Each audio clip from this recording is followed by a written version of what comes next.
right, Trace just told me all the things that I needed to know about HasCom. Now we can move on, right? No. We just got started with HasCom. Well, I hope that we don't spend too much time on it. This is not a HasCom course, but I do want you to keep in mind that HasCom training is going to be probably a thing for the companies that we try to work for. And then that HasCom training could be a mixture of 40 hours or more of training, depending on what I need and how much in-depth coverage that they want. So HasCom training is going to happen. HasCom training is going to happen multiple times over the course of while I'm working for that company. And at some point in time, I could be expected to take part in that HasCom training. Absolutely, that is what this is all about. So with HasCom today, for us, what we're going to do is we're just going to talk about the overall idea and view of what HasCom is all about.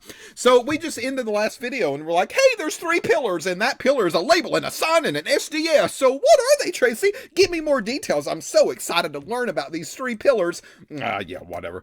All right, so I first want to talk about the chemical hygiene that we should be having. And I think that that will relate back to the pillars of HasCom, which is the labels and the signage and the SDS. I think it will give us a broader view of why these 3 things are so important for HasCom purposes.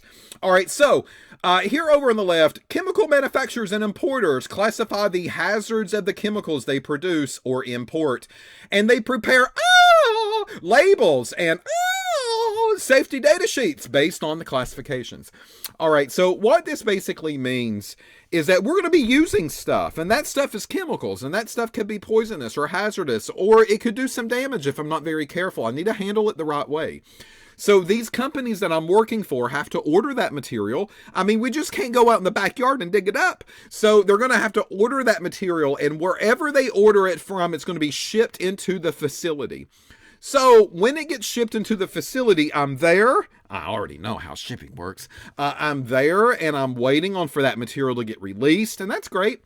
So as I'm waiting for that material to get released, I am working with chemicals all day long, maybe in some form or in some fashion. So the first part of HasCom is going to say that the people that they order from, my facility, my employer, order stuff. Wherever they order from, they're going to get that chemical or that biological material, whatever it might be, and that is going to come along with proper labeling. Labeling is a very important aspect of HasCom, and it's also going to come with an SDS sheet, and I now know what SDS stands for. It's a safety data sheet. So that way, the company can't say, whoopsie, I didn't know. No, it doesn't work that way. You did know, and that's because we require all of the chemical suppliers that you are ordering from to provide you with some documents. And those documents are the labels on the bottles or the barrels or the vats that you've ordered that tells you certain important pieces of information. And it's also going to include safety data sheets. And those safety data sheets will be more detailed information about what you should be doing and how you should be handling it when you use this stuff in the work environment. So you can't blame it on us. We did our job. We sent it to you. You should have it. And really, it's your responsibility to share that information with the workers that you have employed. All right. Well, once the material gets there, all employers received labeled, that was one of the pillars, and safety data sheets, of course they do, and all employers must prepare a written HasCom program that includes those chemicals that they use in their workplace. All right. So this follows up the statement that it is the employer's responsibility to pick up the ball, do what they're supposed to do, and relay the information to their workers in some form or fashion. And that is the HasCom program that they have in-house. So these companies will take a look at everything that they're using. They will do a HasCom analysis. This is what we have. This is what we're using. This is what Trace needs to keep in mind when he begins to use it out in the workplace. This is how Trace needs to dispose of it when he gets finished with it. Here's some training and education that we're going to provide Trace when he gets hired. Here's training and education we're going to continue to give Trace as he works for the company year after year after year. Just common refreshers. But this is our HASCOM program. This is what we should be doing. This is why it's so important. So that falls on the table of the employers. It's their responsibility to do that. Then what they're going to do is make sure this system is easily accessible. So all of the containers that are used by the workers will be labeled. Pillar. When I go up to these vats, when I go up to these barrels, when I go up to these bottles, I know exactly what's in them. They can't just put a big old question mark and be like, mystery box, Mario, hit it and see what pops out. The company should also provide me as a worker all of the SDSs, and it's going to be for everything that I'm using for my particular area that I would see in my daily kind of routine of the activities. That way, if I want to know more information about it, absolutely, I can look that up. I can read about them. I can study them. I can know them in and out. And those SDSs, we've already said, can be paper copies in a folder hanging on a wall somewhere, or they could actually be electronic database versions of SDSs that I can just Google and search. And not quite Google. And then those companies, they're going to have to train their workers, right? Something that we've talked about over and over. Making sure they are doing it the appropriate way. Making sure that me, as a worker, can demonstrate I'm handling it properly based on how the company wants me to do it. And, you know, these companies could actually all be different in how they want you to handle material, because that is their choice. If they want me to do something with it, absolutely, I'm going to do that. But then if I leave that company and go somewhere else and do a similar job, they might want me to handle that in a different way. And sometimes it's very difficult to train an old dog new tricks. Don't be that person. Going in fresh, no proper training anywhere else. Oh God, they love these. And that's because they can train you the way they want you to do the job, and you're not getting it confused with how you did the job somewhere else with a different company if that's what you were doing. All of this is HASCOM. Hazardous communication. So now if I go back to the pillars of HASCOM and I see labels, folks, that is one of the pillars that hold HASCOM very high up and keep it stable. I need labels on everything. Everything.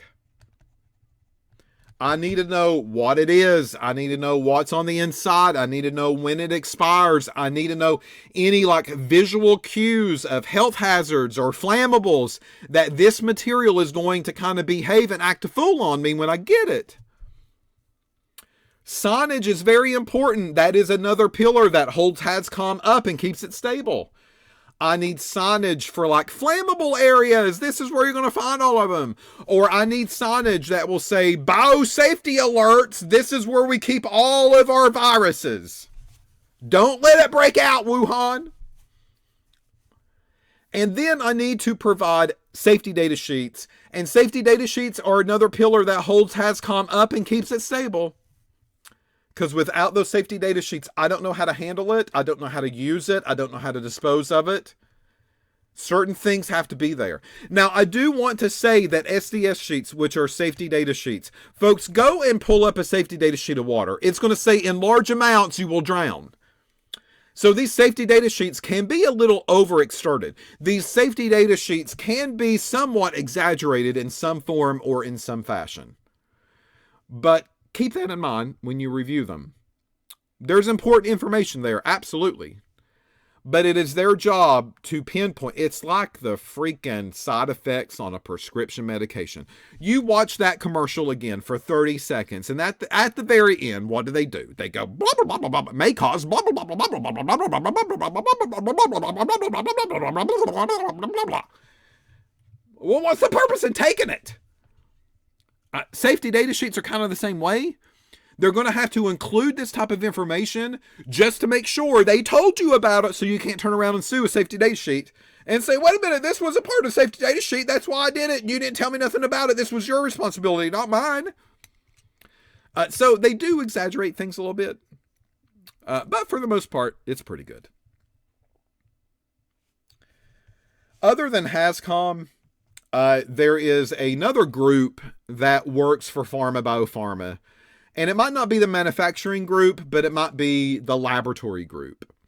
And if the laboratory group is in there working and doing their thing, that's great. That's absolutely what we want them to do.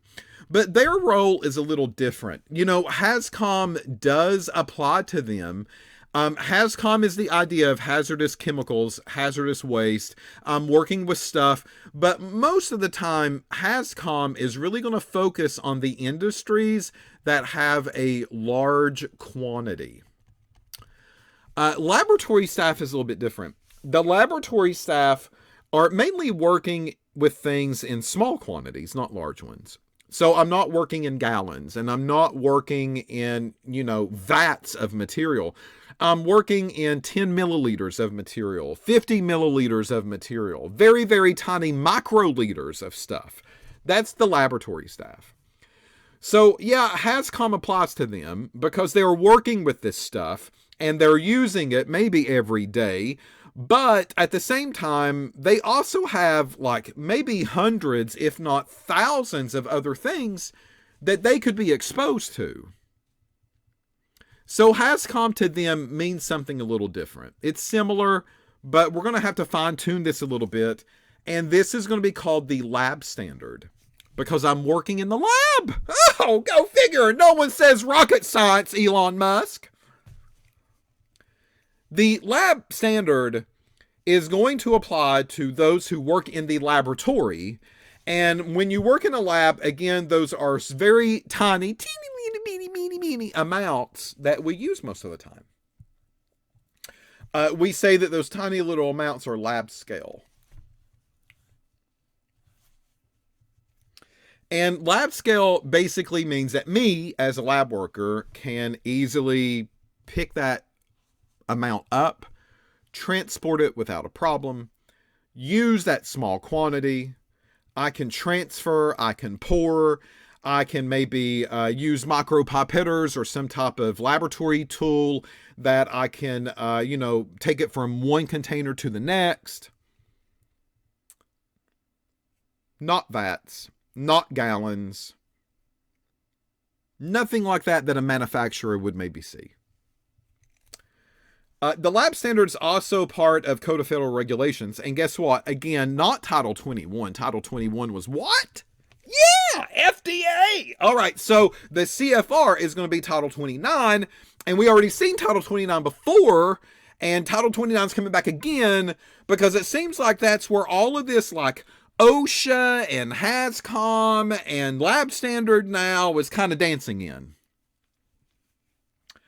This is also called the occupational exposure to hazardous chemicals in laboratories. Whatever. No one calls it that. They call it the lab standard. It's easier to say. It's quicker to say. People know what you're using. People know what you mean. Not occupational exposure to hazardous chemicals in the laboratory. So the idea is that I'm in the lab, I'm working with multiple things, many, many different things. I mean, take a look at our lab, right? If you go into our lab areas and you look at our chemical storage, what we have, what we use, there's tons of stuff. But at the same time, we're ordering them in very small quantities. I mean, some of our bottles are 50 grams, some are 100 grams, some are 500 grams. But folks, these are like little tiny bottles that fit on a bookshelf most of the time. We are not mass producing large quantities of things. So the environment in the laboratory is different than the environment in the manufacturing realm.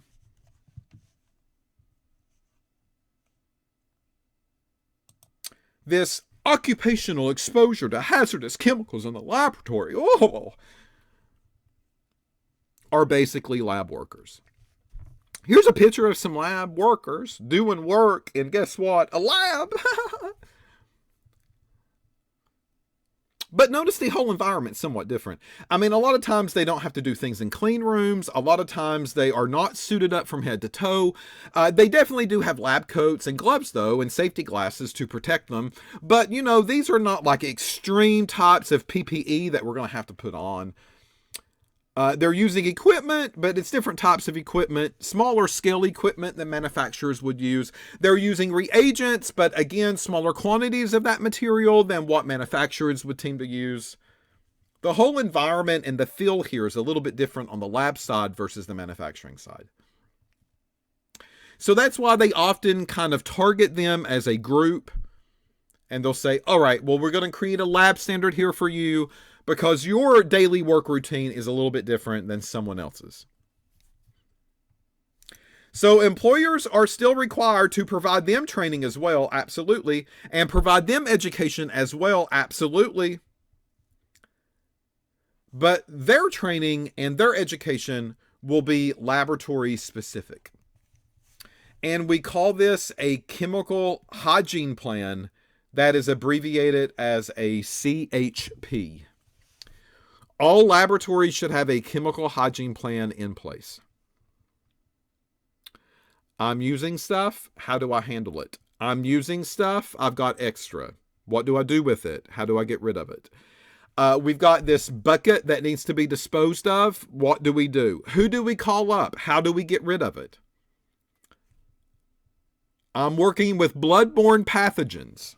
Whoa! That's a fancy term that we haven't maybe heard before. Okay, well, when I do that, how do I handle it? Where do I put the waste? What goes on? What things are going to be required of me? Is there training that I'm going to have to go through before I do any of this? So chemical hygiene plans are very important. Workplaces have chemical hygiene plans. Academic institutions have chemical hygiene plans. All of these are going to be required if you have a laboratory on site. Whatever you are, it does not matter.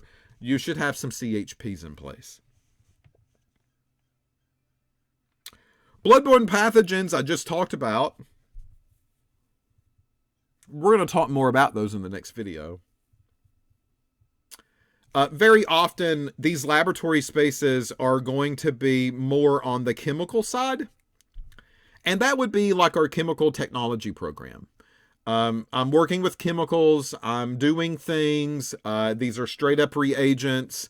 I mean, folks, some of the stuff I can get right at the Home Depot or Lowe's or Walmart, solvents and cleaners. Those are chemicals. There's no different. Water is a chemical. There's no difference.